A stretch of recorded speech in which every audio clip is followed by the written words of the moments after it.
Hello, everyone, and welcome to the Albion Obsessed podcast. Tonight, we're here to chat about another defeat yesterday evening to Tottenham Hotspurs. Before we dive in to our match analysis, let's see who we've got on the show today. Joe, how are you, my friend? No. Joe is no. I feel you. I feel you, brother. Kurtis, mate, good to see you. How are you? Doing groovy, thanks, friend. Yeah, I'm glad to be here as per usual. Amazing. I'm glad that we got a bit of groovy going on. And we also welcome back Cam, aka Groundhopper Cam. Cam, how are you, my friend? Hello, I'm good, thank you. Thank you for having me on again, lads. It's a pleasure. No, it's an absolute pleasure to have you on and your knowledge. And hopefully you won't be too depressed after this recording and you might want to come on again. But let's jump straight into it because we have fallen to our sixth consecutive defeat for the first time since 2006, a year that eventually saw us relegated.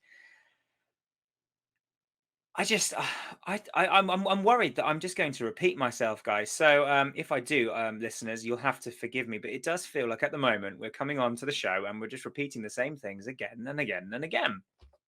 So let's dive in, shall we? Spurs. Now I know it's hard to look at these things retrospectively because we already know what happened and result.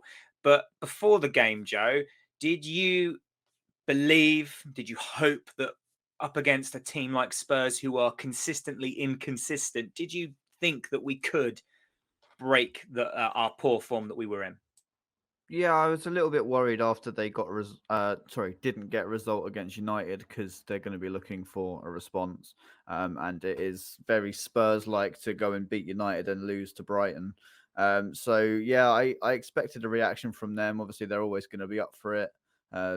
They're always going to fancy their chances against us. And in the run of form that we're in and the mentality shown from the players recently, as you say, Tom, we're just going to be repeating ourselves again. It just feels like Groundhog Day. Every time I go to the Amex, I expect exactly the same thing, and it's just what happens.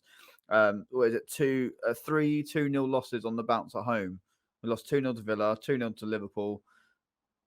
Played okay at St James's Park, and then obviously still lost, but losing 2-0 again. And you look at Tottenham's results over this season, and it is a team that we can go to them and give them a good game. Middlesbrough beat them in the cup, albeit the FA Cup, and we all know the magic of that competition. But yeah, I was just disappointed that we didn't see any sort of fight from the players again. I think there were moments where we were a little bit better, and I can certainly see us slowly improving. Just before we recorded, Kurtis said about the break and how welcome that's going to be for the players and Graham. As I say, we're just going to be repeating ourselves because nothing changes. Unfortunately not. Now, Cam, myself, Joe, Kurtis, we've all said the same. We've been repeating ourselves for weeks now about this poor run of form. But going into the Spurs game, what were your feelings about our current run of form? Were you sort of hopeful that we could, as I say, break that run of form, or did you just expect another disappointing evening? I guess kind of a bit of both. It's like the old saying, it's the hope that kills you, isn't it? Like, I was hoping we'd get something, but, Spurs are a top six side. I know, as Joe mentioned, they are, and they're not that great. Like, they haven't been in good form recently, so I thought maybe we could sneak a draw, and I would have quite happily have taken that. Like, if it was 0-0 yesterday, I would have been really happy. But, yeah, a part of me thinks, just thought we were probably just going to get on the end of the loss again, and unfortunately we were. And yes, it's just not a good place at the moment. It's not a good run of form at the moment for us. It's worrying. It is worrying. Yeah, it's very worrying, and we will come back to that in just a bit. Kurtis, before we get into our general match analysis, thinking about the starting 11 last night, were you surprised by any of the players starting? I know that a lot of fans have, again, been calling for Basuma to be dropped. In the last podcast, you mentioned Sanchez, his iffy run of form as well. Were there any surprises in the starting 11 for you, or was it as expected? I mean, it's kind of like that saying we were talking about. The definition of insanity is doing the same thing over and over again and expecting the same results. You see these same players play every week who are subpar at best, and then they're like, just chuck them on, just chuck them on and see what they do. And we're just expected just to deal with that and accept that and everything. And we were talking again before the pod about how I think a new keeper. I bring in what was it, Rushworth? You said try him out for a little bit or something just different. I would like to see different. I mean, especially with we've got more injuries now, like Lallana's out and everything. I'd like to see Caicedo in there, maybe Mwepu. Even I actually like. I know Aaron doesn't, but I like Mwepu. But yeah, just someone different, just once. Yeah, it's as you say, it seems like that definition is no longer about insanity. It's about Brighton Hove Albion Football Club. Yes, And I think it stretches from the way we set up to the performances to our transfer windows, and we'll come on to that a bit later because I do want to talk about the transfer window and how important January was. But just briefly touching upon that Carl Rushworth point, just generally speaking, as I live up in the Black Country, not too far away from Warsaw at all, he's very well regarded up here. The fans absolutely love him. I was saying before the podcast, I remember when he was at Worthing, he made one of the best saves I think I've ever seen, and maybe we'll drop a link to that in the description below because it is an absolute bloody worldie. But yeah, Kurtis, I think the general consensus is we need a bit of a shake-up because too many players are resting on their laurels.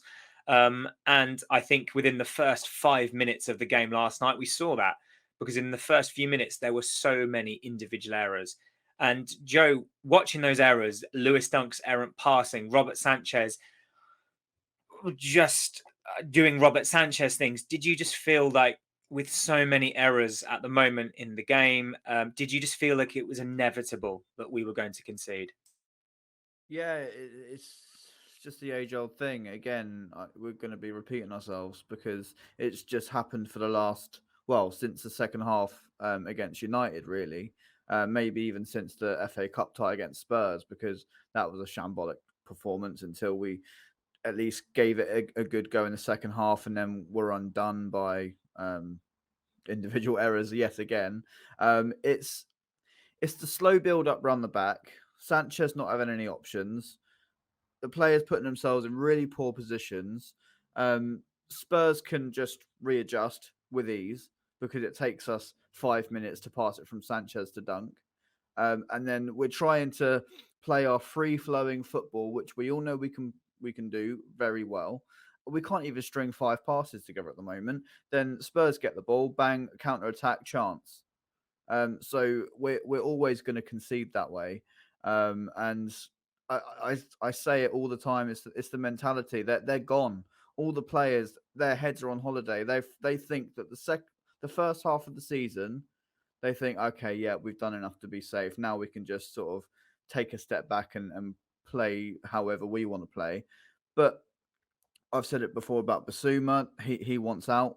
He's at his next club already mentally, and it just looks to be rubbing off on the players. I'm not blaming it solely on Basuma and that situation, but we talk about the January transfer window and not bringing anyone in to shake things up or freshen things. Of course, we make very good purchases for the future. We've got obviously Dennis Undav. We've got loads of loan players coming back next season who I'm really excited to see, but it's about the now.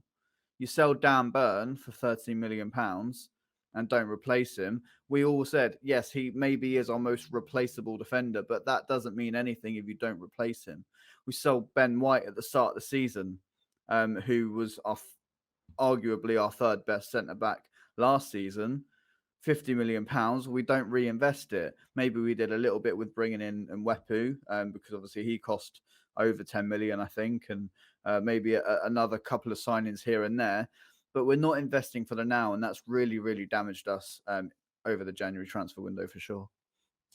Yeah, so let's take a little bit of a digress and let's chat about that January transfer window, because for me, the January transfer window was a key opportunity to solidify our position in the top 10. Now, I'm sure you remember before Christmas, we were on an 11 game unwin. We hadn't won 11 games between Leicester at home and Brentford. We hadn't, Brentford in December, we hadn't won a game. We were on a really poor run of form, but we still managed, goodness knows how, we still managed to find ourselves in the top 10. And I think a lot of that, as I said before, is down to perhaps Leicester and Everton underperforming. But it was a real key opportunity to reinforce, and we didn't do that. And as you say, Curtis, it's the Brighton way, isn't it? We saw in the summer, we bought players in and we loaned most of them out. It was just a really, really frustrating month, January, in terms of in terms of that. And when you sell your most informed defender, we've got to get our Dan Burn reference in, every episode these days. You're but we welcome, Aaron. You're welcome. Yeah, we sold him. We didn't replace him, and now because Webster's perpetually injured, we can't play the system that fits our players better. Cam, I Which know we, we're both. sorry, just to cut in Okay. quickly, which we tried to play that system yesterday. A lot of people were saying it was a back four, but in the first half, I saw it more as a back three with Solly operating as a wing back and Kukurea on the other side. But as good as Duffy was at the start of the season, he just seems to have lost it again. And as Aaron has said, I think it was Aaron who said it, that he's showing his Celtic form now. Obviously, I wouldn't wish what happened on him at Celtic on him again at all. And our fans aren't like that whatsoever. But yeah, I just don't feel like he can operate in that system as well as we hope. No, agreed. So Cam, I know we're digressing, but I'd love to get your thoughts on that January transfer window. Do you feel it was a missed opportunity? Yeah, the Dan Burn situation was a bit of a strange one, I think, because as you guys say, he was our informed defender. He was arguably our best player at the time that we sold him. I mean, 13 million is a good bit of money for him, so I get why we sold him, but we should have replaced him. And I think that has really been detrimental to our progress. And it doesn't help that Webster, as you say, is injured as well at the moment. I think if Webster wasn't injured at the moment, maybe it'd be slightly better. Maybe our form would be slightly better. But yeah, I felt if we were going to sell him, we probably should have got someone in, or maybe recalled someone out on loan, like Ostergaard maybe. I don't know, someone like that, just for a bit of cover. I think not doing that has really just been probably not the entire key to our loss in form, but I think it really has, been a cause of it. Like probably there's a number of them, but that is probably definitely one of them, I'd say. Yeah, it's as you say, like we did recall Erstegaard because he wasn't getting game time at Stoke, and then we sent him off to an Italian side. I can't remember who. Genoa. Yeah, there you go. Thanks, Cam. So we sent him off again, but as you say, like I wonder also how much money the difference is between finishing in the top 10 and say finishing, let's say 13th or 14th. I wonder if we would have recouped some of that 13 million if we had just kept him and just finished higher up the table. But anyway, we digress. Kurtis, just going really quickly back to the Spurs game now and the early Harry Kane chance. Sanchez dilly-dallies, Kane somehow, one of the best strikers in the world and a great referee, I might add, decides that he's going to pickpocket Sanchez and put the ball wide. When you saw Harry Kane pick that ball up, did you just think, there we go, 1-0 down, 4 minutes in? Yes. I said, oh, again, really, again, this. But, thank the lucky stars that he missed it. As I said, he's just picked up this habit recently of a couple of mistakes here and there. But yeah, he did make a couple of really necessary saves last night as well, right? We have to address that because I don't want to be constantly like kicking him in the head, if you know what I mean. He's, like he did to Diaz. Yeah. Right. On his day, he can be a really good keeper, and he has made some incredibly good saves for us. He saved us points. But some of these errors are just becoming too often a thing. So, do you think that, Kurtis, it's similar to the Matty Ryan situation where there was no pressure on his position and therefore it didn't really matter how poor his form was because he always knew that he had a place in the starting 11? Yeah, basically. I mean, I don't see them looking at Steele, for instance, and going, oh yeah, he could be our next number one or whatever. You know, like I don't feel that. So it'd be good to bring someone in to challenge him, I think. Yeah, definitely. Couldn't agree more. So the first half was pretty insipid. It was pretty dull, slow, ponderous. I don't Football at actually think times. we didn't play that bad. I didn't think, really. It was No, pretty mixed, pretty matched. I thought we played about the same tempo wise. yeah, I think there were moments, wasn't it? I think that's the problem at the moment. There are moments. There are moments where we look decent, but we just can't seem to string together any consistency through a half or a game. And I think in the middle part of the first half, we did probably look like the better team. But Spurs did perhaps get a fortuitous goal, Joe. Now, I believe that happened. Would have that happened right in front of you in the North Stand? What was your view on the Spurs goal and the deflection? So funny enough, here's a little breakaway story. So when the Spurs game was originally meant to be played, that's when I was sat in the southwest corner.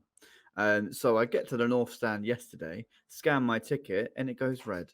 The guy goes, "You got to go to the ticket office, mate." So there I go, trot away to the ticket office, and they sort of and ah about what the hell's going on because my season ticket's showing Norwich.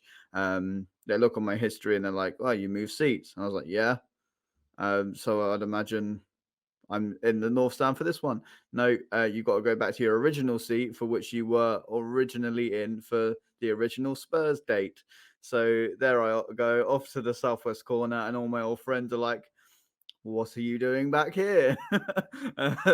So yeah, no, I wasn't in front of that goal. But when it happened, I didn't really see the deflection. I just saw the ball sort of skew off and roll past Sanchez and thought, that's just bloody typical because we, as Kurtis says, we were playing okay up to that point, I thought. And the intensity was there. And it dropped off as soon as they scored. You see Malpe running back to the centre circle to put the ball back, and he's giving it all the come on, we can, get one back. And at what point I'm thinking, we haven't scored in how long from open play, so I respect his what's the word? I respect his optimism. But yeah, I didn't get an overly good view of it because of that story. So, Would you like to know how long it's been since we scored an open play? No. Well, I'm going to tell you anyway. Just for the laughs. Well, at that time, when Mope was running back to the centre circle, it was just under 9 hours. 9 hours of football. Depressing. Oh, Do not adjust your headsets, listeners and viewers. I'm out. Yes, Joe has left because he's just that cross. He's come back. Yeah, just under 9 hours since we've scored a goal from open play. In 9 hours of football, we have scored one goal from a set piece, which was against Newcastle. I've got some other stats, but I'm going to read them to you. I'm going to sprinkle the misery throughout. Yeah, the podcast. please. I can't handle them all at once. Like Salt Bay. I'm going to sprinkle misery. So let's get back to that then. So Spurs have scored, and then I suppose the second. Let's walk on to the second half then, because the start of the second half we looked good. I'm going to say it. We looked decent. I thought Solly looked good. I thought Gross, much to Aaron's displeasure, I thought Gross looked good. In the chat, everyone, Aaron said, "I'm quite worried here. Gross is having a good game." Exactly. It's a bit of context for you readers. The Albion Obsessed group chat last night, Aaron said that if Pascal Gross scored a hat-trick, he would do the podcast without any clothes on. Now, we are not a X-rated podcast. That is not how we roll. We're a family-friendly podcast. Albion Obsessed after dark. Right? Yes. Yeah, you'll find us on some adult websites in the future if that happens. But yeah, Pascal Gross, I thought he looked decent. But the problem is, Kurtis, if you commit players forward, you're going to get caught on the counter-attack. It's going to happen, especially against the better teams in the leagues. And Spurs, I suppose you could count them as one of them. it's risk versus reward, high risk, high reward. But are we good enough? Are we good enough in attack to make that a viable option? Not at the moment. At this moment, I see us run to the opponent's box, and I just don't know. I can't see where the goal's coming from. Especially yesterday, like I love Mope, love him to pieces. There's been plenty of times where I want to kiss him on the mouth, right? But yesterday, you could see him questioning himself every time he gets the ball, and you just like just shoot, just try and shoot the ball, right? Because it was really annoying because the commentary also was really biased yesterday to like Tottenham. It was really annoying to listen to. But they were saying like, oh, the thing is about Tottenham, you see them just throwing shots into the box, and because two of their, I think the second goal wasn't like an amazing goal or anything. It was just like he just shot the ball and it went in. It wasn't like an amazing piece of skill. But then I was like, yeah, he's right. We don't just actually just try it anymore. We seem so pensive and scared to try. It's annoying. Yeah, agreed. Cam, do you think at times Brighton are perhaps guilty of always looking for the perfect pass or the perfect shot? Do you think it's fair to say that they're just very reluctant to roll the dice at times? Yeah, I think that's a fair comment. Like, as Kurtis touched on, it kind of seems like, as you say, we're always looking for like one more pass, or just like when you look at someone who says on the outside of the box and is in a perfect position to have a shot, but then they lay it off to someone who is not in such a good position, and it's another few passes before it eventually gets in the box. It is frustrating. It is very, very frustrating, considering when you have the likes of Basuma, McAllister we've seen this season with a really excellent goal from outside the box, Everton. It can be really, really frustrating. And I think you're right. We are almost trying to look for that perfect goal too much. I think we probably just need someone to actually just take a shot. As soon as they see the goal, just take a shot. I'm not talking about from the halfway line type thing, even though that'd be great. But outside of the box, if you see the sight of goal, take it. Why not have a try? And people will like that, I think. What's Steve Sidwell up to these days? Anyone? Exactly. But that's literally how Spurs scored their first goal. They literally had a shot on goal, and it took a deflection and it went in. But those sorts of things don't happen if you don't shoot. Now we will come on to the second goal very soon. But just before that, a bit of controversy, because we love a bit of controversy, don't we? Joe, was it a handball? Because the ball comes into the box, Duffy, I think, gets a header on it, and the Spurs player's got his arms up like that. Ball hits his hand. Is it a handball? Yes, because the exact same thing happened to Basuma last weekend, and the penalty's given. Something we talk about all the time with Premier League officiating and VAR is the consistency of it. It's not there. You give that against Basuma last weekend, which I'm a Brighton fan, and I'm going to say that was a stonewall penalty. That surely has to be the case for the Spurs one. And I don't even think VAR looked at it, to be honest. I think they just went with the referee's decision. Again, best pals being best pals, and just went with it. And I was expecting a purple screen to come up and say VAR checking, but there was nothing. And yes, it was a penalty. Why didn't VAR look at it? And the consistency is a disgrace. Well, referee Harry Kane isn't going to give a penalty against his own team, is he? And I'm just going to talk about Harry Kane because I really don't like the way he's in the ref's ear all the time. And maybe it's a bit of a I wish we could do that sort of thing. Maybe wish Lewis. All the big players do it. They like encroach on the referee and they just try and talk. It pisses me off. It really annoys me. The thing that annoys me is when the referee stood there and he's saying, go away. He's got his arms up saying, let me talk to the captains or let me talk to the person who's made the offence. But they just still stand there. The respect for referees in the Premier League, even across all football, is just ridiculous. Yeah, it's one of the lessons that I think football could take from rugby. When you look at how refs are treated in rugby union, the refs get called sir. Only the captains are allowed to approach.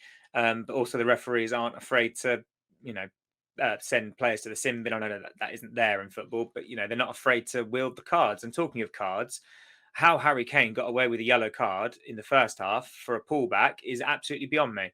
Absolute joke. The fact that he's England captain and Harry Kane shouldn't come into it. But I believe a Spurs player got booked in the second half for doing exactly the same thing.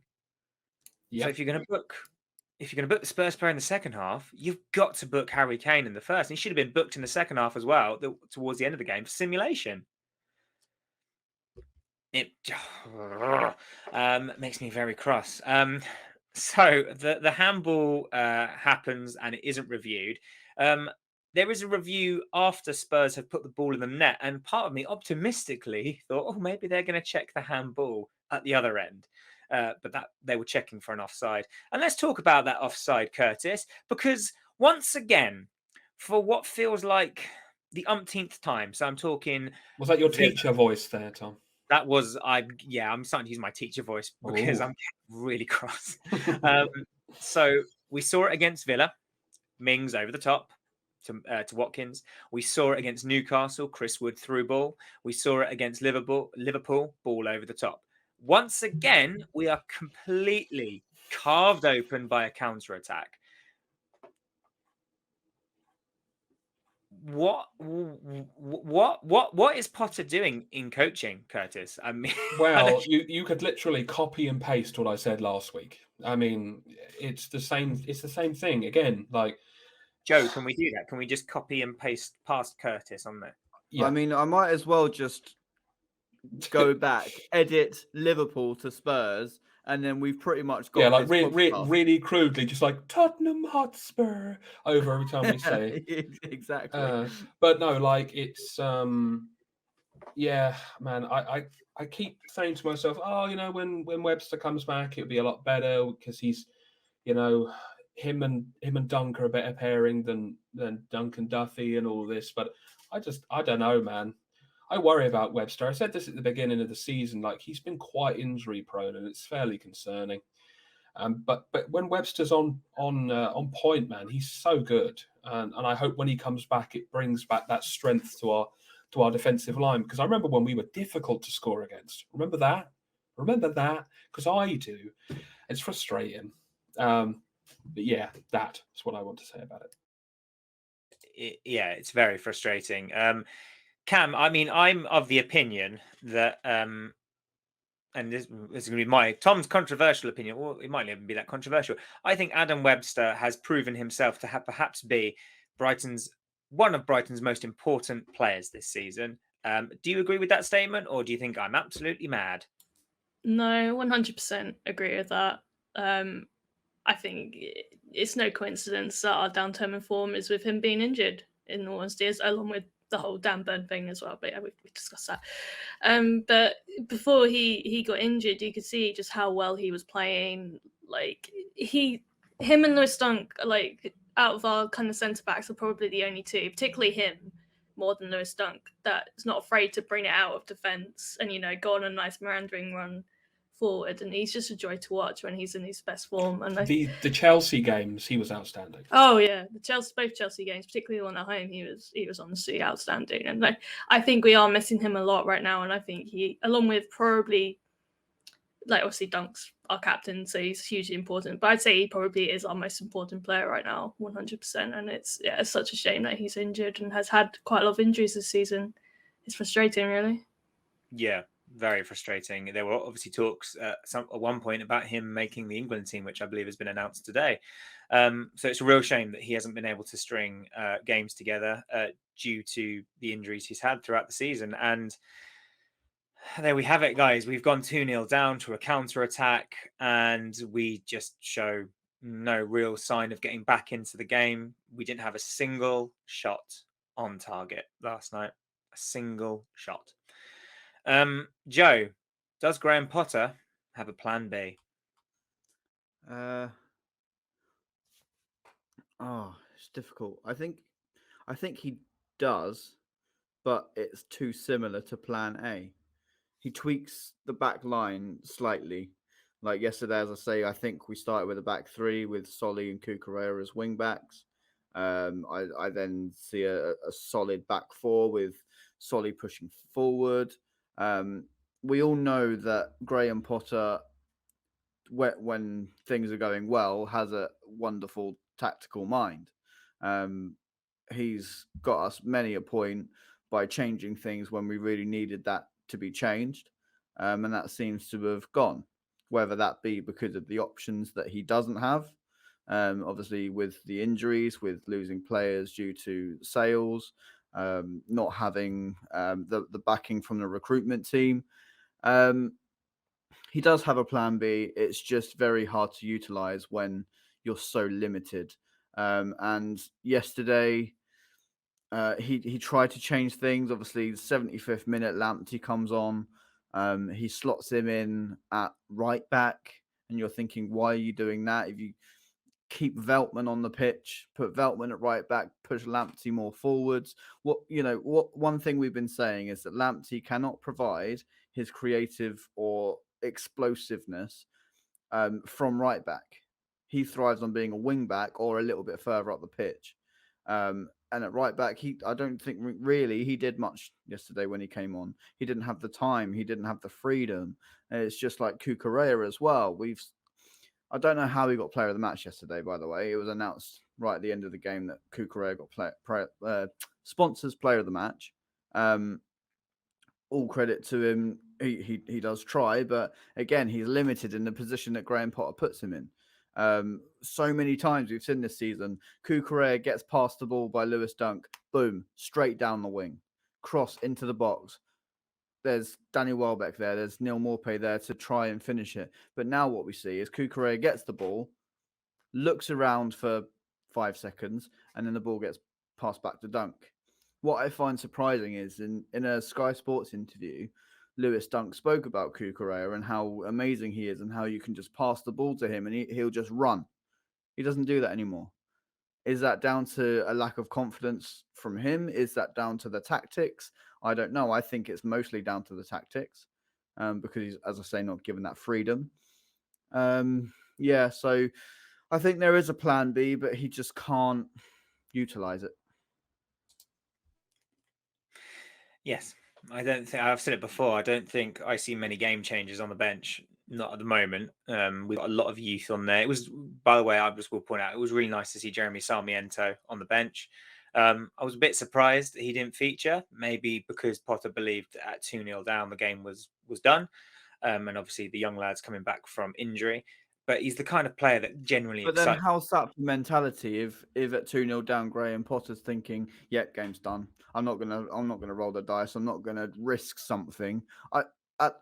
Some point yesterday, at 80 minutes, I was thinking, I don't care if we lose 3-0 now. I don't care if we lose 4-0. I just want to see us try.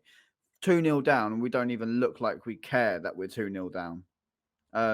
Just tippy-tappy around the back, still trying to play patient, free-flowing football, which, as I say, we can't string 4 or 5 passes together at the moment. And Graham Potter sat there like, yeah, I'll bring Welbeck on, and then I'll put Lamptey at right back again, and then I'll bring Jakob Moder on and play him in exactly the same role as who I've substituted him for. I can't remember who he brought off to bring Moder on. Basuma, I think it was. No, Basuma was taken off for Welbeck. Gross. So yeah, Pascal Gross. So yeah, I'll just put him in the Pascal Gross role. There's none of this. Right, we're 2-0 down. Let's push some players forward. He brings on an extra striker, but we don't give service to the strikers at all. That's where I think Maupay's going wrong. So yesterday, when he does get the chance, he's thinking, what the hell do I do with this? Oh my God, I've got a chance, finally. It's a confidence thing with strikers always. It's what they always talk about. Confidence, confidence, confidence. And there's none of it in this squad. No, you can tell through the players' body language. There's no confidence in this team at this moment in time. But you can't really blame them. We're on a really terrible run of form. And it just seems to be one of those things when things aren't going right for you, they're really not going right for you. That first goal was just, pure evidence of that. A bit of a hard-hitting question, a bit of a mind scratcher, I suppose, Kurtis. As fans, we've been told about Tony Bloom's dream about being a top 10 football team. And this season, we've looked like a top 10 football team at times. But do you think we're being sold this top 10 dream, and Graham Potter is being sold this top 10 dream, but without the top 10 investment to back it up? No, I just believe that a lot of the fan base are delusional enough to believe that we deserve to be in ninth all season. I think we have to start being realistic and think we've got pretty lucky this season. You know, the Leicester game, that was really lucky. Scoring at like the 95th minute to get our draws, that's lucky, right? We've just been very, very lucky, right? And usually at this point of the season, usually in the past, sorry, is what I'm trying to say, is we just not done this well so early on into the season. We haven't had this many points, and I feel like maybe we've just got ahead of ourselves really quickly. And I hear all these jokes about European football and stuff like that, and I think people have started to believe it, And it's like we're still Brighton, we're still Brighton Hove Albion. You've got to remember that. And then we're surprised when Liverpool beat us, or we're surprised when Tottenham, who are a really good side, beat us. And then I hear all this, I know it's difficult, but we have to try and just get behind the team, And I know, like, people say, there's not a lot to get behind. Yeah, but you have to just do it. Yeah, I know it's difficult, but we have to try, because if we're not pushing for them, they're going to not want to play for us. You see what I mean? And it just frustrates me. It really, really frustrates me. But ultimately, no, I don't think they've sold us anything. I think we have sold ourselves that dream. I think fair comments, Kurtis. Fair comments indeed. And just touching on that point about getting behind the team, Cam. There was a point last night where Trossard went over to the north stand and he gave the arms. He said, come on, give us something to work off. Do you think that it's but on the flip side, the team need to give the fans something to get behind? It's one of those relationships, symbiotic relationships, where the team need the fans and the fans need the team. So where do you stand on this sort of atmosphere debate? I take your point, definitely, and I probably do agree with that. Like, I do think the atmosphere at home needs to be better, but if you're not seeing good enough performances on the pitch, then you're not going to get that good atmosphere, because people are just going to be deflated. And sometimes I know a lot of people at the moment probably feel quite deflated going to home games, because we haven't won at home for, I think it's since Boxing Day, am I right? It was a Brentford game, I think that was the last time we won. Yeah, which is a long time in football. And like, even my mum has said it. She's a season ticket holder. I don't think she's actually seen Brighton win at home this season. And we go to the game, she's like, I just want to see us win. And I know it's obviously not as easy as that, but yeah, I definitely think we need to be seeing, a performance on the pitch from the players to really improve the atmosphere. I think there's only so much the fans can do. We try saying, but if you're just getting a subpar performance on the pitch, then it's very difficult to get an atmosphere going. And I think it'd be like that in most clubs, to be honest. I think it's not just us with that problem. Talking of most clubs, and perhaps this is a bit unfair, and it's not clickbaity, but it's a general thing. I'm going to read out some stats now, and we're going to talk about the potential pressure that Graham Potter may be under. Not that we'd be privy to that regardless. So these stats are not going to be pleasant listening. So, talking of home games, this season we have only scored 4 goals from open play at home, and one of them was an own goal. Mopé versus Watford, Trossard versus Brentford, Mopé versus Brentford, and the Anderson own goal against Palace. In 3 seasons under Graham Potter, we have won a grand total of 12 out of 53 home games. It's also worth remembering that we went a calendar year without a victory at home. We haven't scored at home since January the 18th against Chelsea. And as I previously mentioned, we're on a 6-game losing streak, something that hasn't happened since 2006. And we haven't scored from open play in 9 hours in football.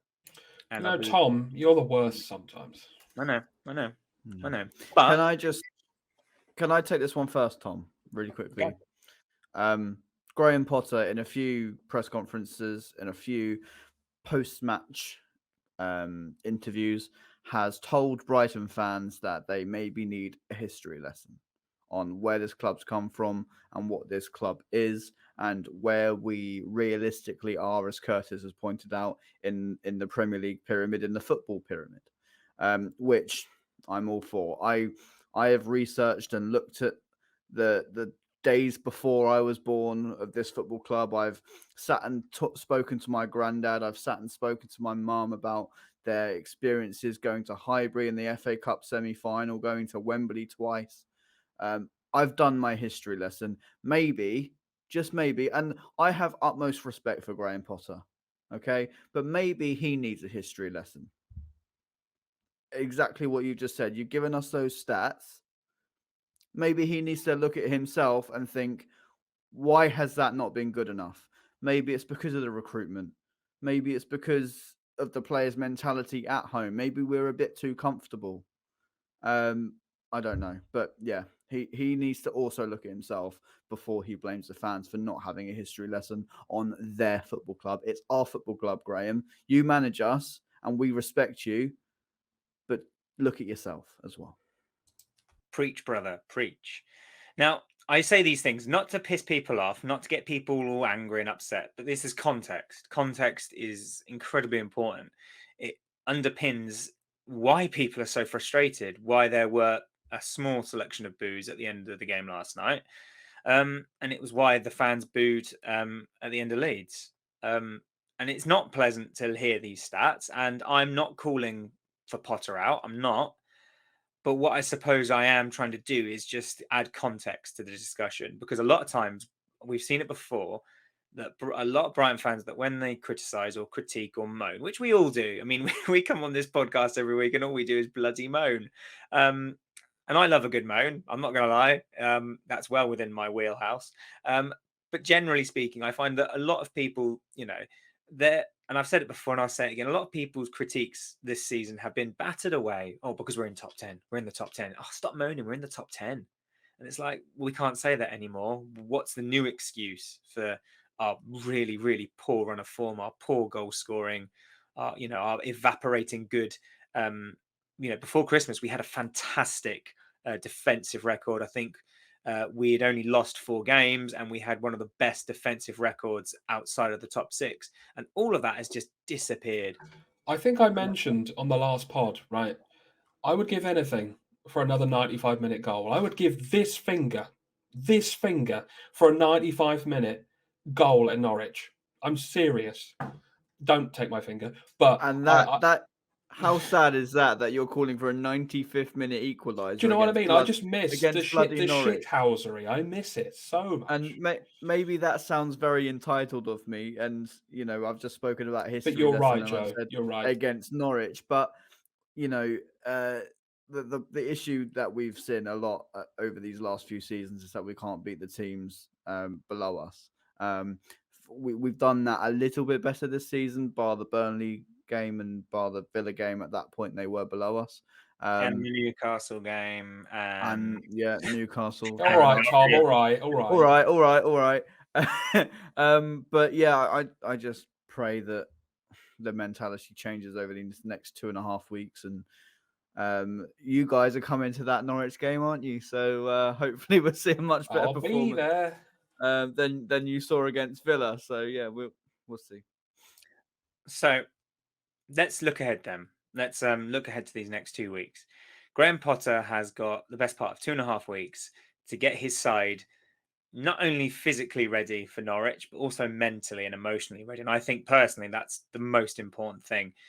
Cam, what do you want to see the response as we go against Norwich, a team that are, and I'd say this with all due respect, that on paper you would expect Brighton and Hove Albion to get some sort of result from. What would you want Graham Potter to be doing over these next 2.5 weeks to get his team ready for that game? I think we need to get some confidence back in the players, as was touched upon earlier. We're just completely void of any confidence right now. we just don't look like we did at the start of the season. So I imagine the players will have some sort of rest, the ones that aren't going on international break, and maybe that will help, a little bit of a break. But I'd like them to come back and, I'd like Potter to also have a look at himself in a way, and a look at what is not working, and really just try and knuckle down with the squad and figure that out. But I think getting our confidence back is a big thing that needs to happen. How that happens, I have no idea. But yeah, we just look a shadow of the side that we were, and I can't exactly put my finger on what has gone wrong. I think it's probably a number of things, but yeah, I think it just needs to be a little bit of a talking to amongst themselves, and just trying to figure it out and get some confidence back in this team. And hope we need a big performance against Norwich. We really do. Yeah, we do. We need a big performance. Sorry, Tom. I think there needs to be some kind of mass team building exercises going on over the next 2 weeks, because Maybe I saw they could look for Sammy Seagull. Maybe that's the problem, Tom. We just capitulated ever since he was furloughed and then ultimately sacked. I told you he went missing when Byrne went. So I reckon Byrne was Sammy. That's what I'm saying. Did you ever see them in the same room? I'm not sure. Yeah, I think there needs to be some major team building, whether that be a holiday away together anywhere, or go on a piss up together. Well, maybe not that. Thorpe Park or something. Just have a good time. Yeah, exactly. Just have a good time together. There was a video. Is Tarek Lamptey tall enough to get on the rides at Thorpe Park? Not sure. He could sit on Dunn's shoulders like that. In a big trench coat. Yeah. There was a video of training, I think in the week building up to Spurs, and they were having I don't know, some sort of foot tennis competition, or they were running through some things with the ball on the cone, and they looked like they were having a great time. And we just don't see that team spirit on the pitch. I feel like maybe, I don't know, the fans' expectation gets on the back of them, and the mentality drops within 5 minutes after the first groan of a misplaced shot or a misplaced pass. I think they just need to get out of their heads and realize that they are very, very good Premier League footballers. There is no doubt about that. We've seen some unbelievable performances from them.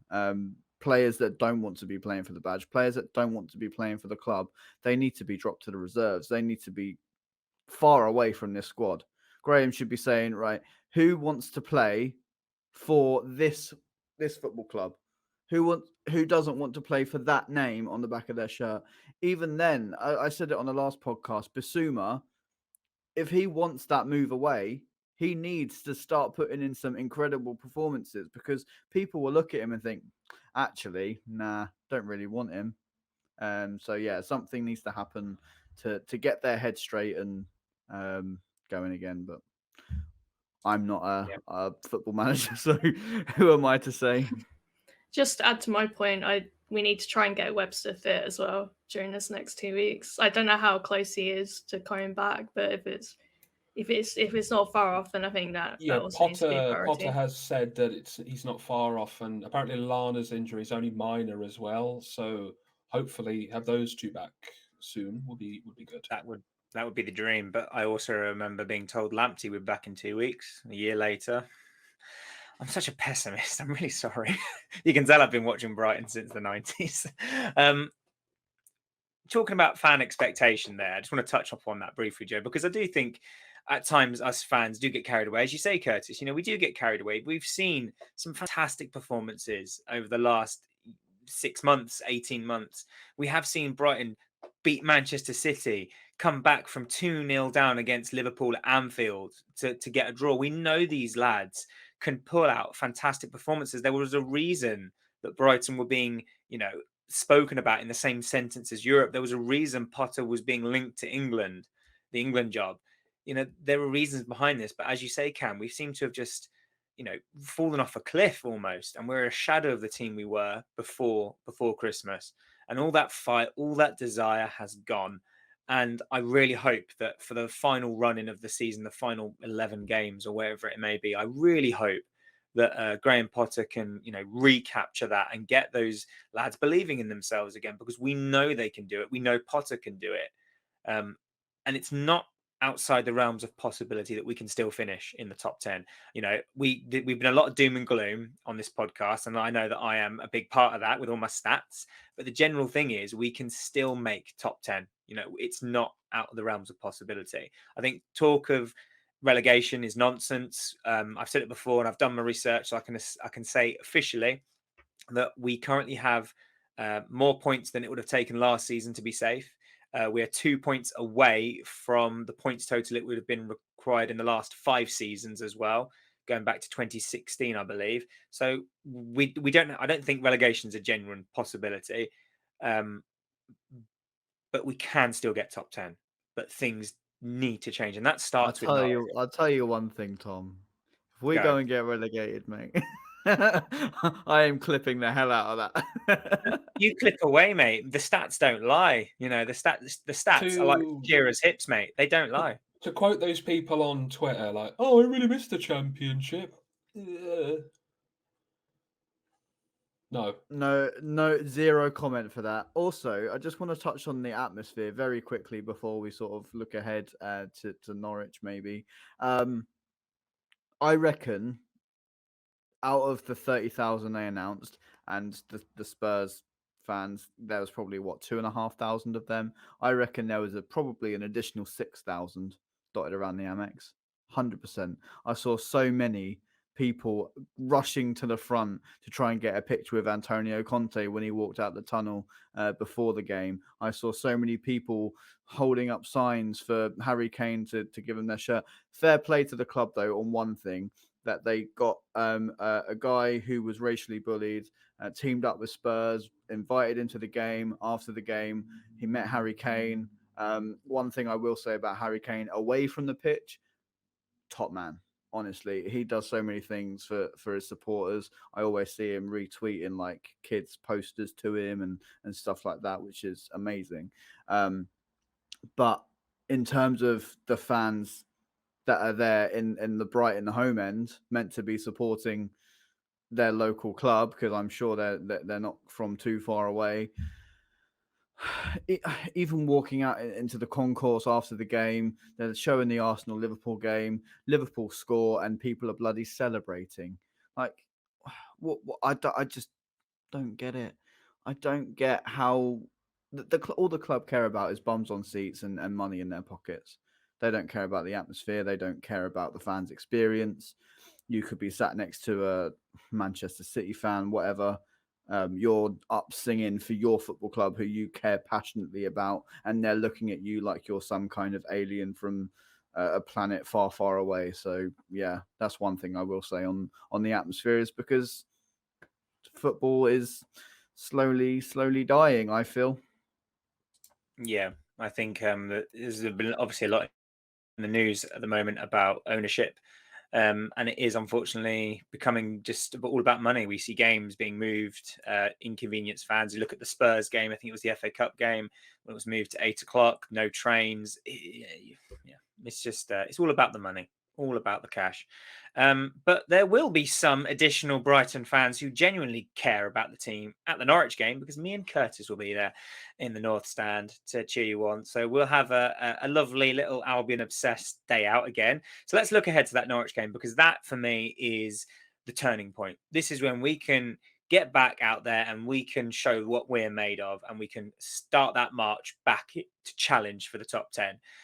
So I'm going to come to each of you in turn. No pun intended, Solly. Start sorry, that march. No? Okay. No. I'll see myself out. Sorry. Bye, Joe. But also, I think Solly's been playing really well recently, so I'd like him to start against Norwich. Just going to put that out there. And also, I didn't get to share my controversial opinion last week, and I'll share it now. Solly March, better than Trossard. Don't at me. On current form, 100%. Yes, at the moment, I agree. Mm-hmm. Yeah, for sure. That boy sent us to the Premier League. Don't hate on that boy. Anyway, Norwich. I'm going to come to each in turn, and I'm going to ask you for your score predictions and your goal scorers, please. We'll start with you, Kurtis. Kurtis, second game at the Amex. They've got a win for you, mate. What's the score going to be? Okay, I predict there will be goals. Okay, I'm going to remain confident again because the past 2 podcasts have been like, yeah, you know, we have to get something eventually. We can do it. No, I think we're probably going to. I feel like we'll win. I'm going to say 2-1. Sergeant for them, I feel, or Pookie, one of those two. And I think. I love how you're finding it harder to pick a Brighton goal scorer, but for Norwich, you were like, boom. No, yeah, right. I think Dunk with a header, and I want to see Modder get a goal eventually. So let's just say I'm going to say Modder, but you know we have to hope. You know, we just have to hope. It is the hope that kills you, Curtis. But we're going to win. I've got a feeling, like Justin Timberlake. Cam, score prediction, please. Oh God, I was thinking the same as Curtis, to be honest. 2-1. I think it.